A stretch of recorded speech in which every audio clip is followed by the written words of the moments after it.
Projekcije na osnovu anketa sa biračkih mesta u Britaniji pokazuju da će konzervativci zauzeti 314 mesta u parlamentu, dok će laburistima pripasti 266 mesta. Britanci su birali poslanike uz jake mere bezbednosti zbog terorističkih napada u Manchesteru i Londonu.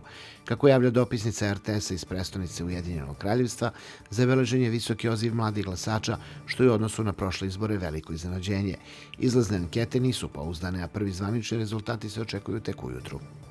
Predsjednik Srbije Aleksandar Vučić je doputovao u posetu Astani, gde će danas kao specijalni gost kazahstanskog predsjednika Nursultana Nazarbajeva učestvovati na otvaranju međunarodne specijalizovane izložbe Astana Expo 2017.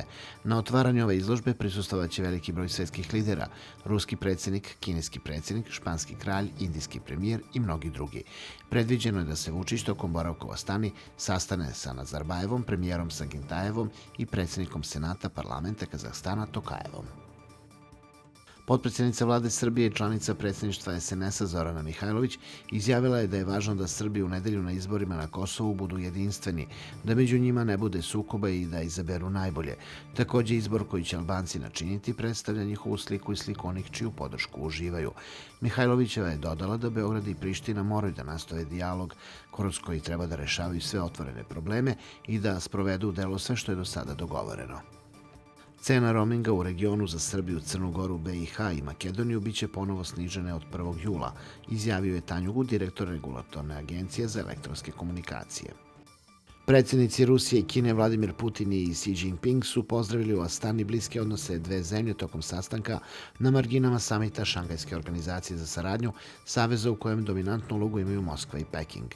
Pozdravljajući Xija na početku razgovora u Astani, Putin je rekao da će poseta kineskog lidera Rusije kasnije ove godine biti glavni događaj.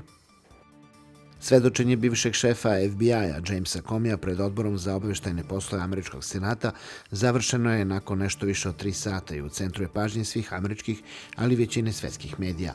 Comey je uveren da je Rusija pokušala da se umeša u predsjedničke izbore u Americi. Košarkaši Crvene zvezde savladali su ekipu Mega Lek sa rezultatom 84-75 u meču odigranom u Sremskoj Mitrovici, pa su tako izborili pravo da u finalu play-offa brane titulu. Izložba radova 9 umetnika i 7 zemalja sa 4 kontinenta, učesnika drugog Beogradskog bijenala, otvorena je sinoć u galeriji Radio-televizije Srbije. Na otvaranju su govorili akademska slikarka Zorica Šujica, član upravnog odbora RTS-a, Milinko Jelovac, predsjednik upravnog odbora Kulturne asocijacije Beograda, a izložbu je otvorio glumac Toma Kuruzović. Mislim da je to fantastična fuzija sa nama, sa RTS-om. I daće jednu veliku vrednost estetici, kulturi. Izložba u galeriji RTS-a otvorena je do 25. juna ove godine. Noćas 15 minuta pre ponoći u tuči koja se dogodila na Novom Beogradu, jedan muškarac je ranjen, a nekoliko osoba je povređeno. Stanari kažu da su čuli viku, više pucnjeva i lomljavu stakla. Jedan od očevidaca video je mladiće koji su se, kaže, jurili i tukli. Mediji prenose da je reč o navijačima Partizana i Crvene zvezde. Policajci su pretražili mesto obračuna u potrazi za dokazima koji bi ih eventualno odveli do učesnika. Motiv sukoba nije poznat. U većem delu Srbije pretežno sunčano i malo toplije na jugoistoku Srbije od sredine dana uz lokalni razvoj oblačnosti, ponegde kratkotrajna kiša ili pljusak. Temperatura od 8 do 15 u jutarnjim satima, dnevno od 23 do 27. I u Beogradu slično vreme, ujutru oko 14, u toku dana oko 27 stepeni.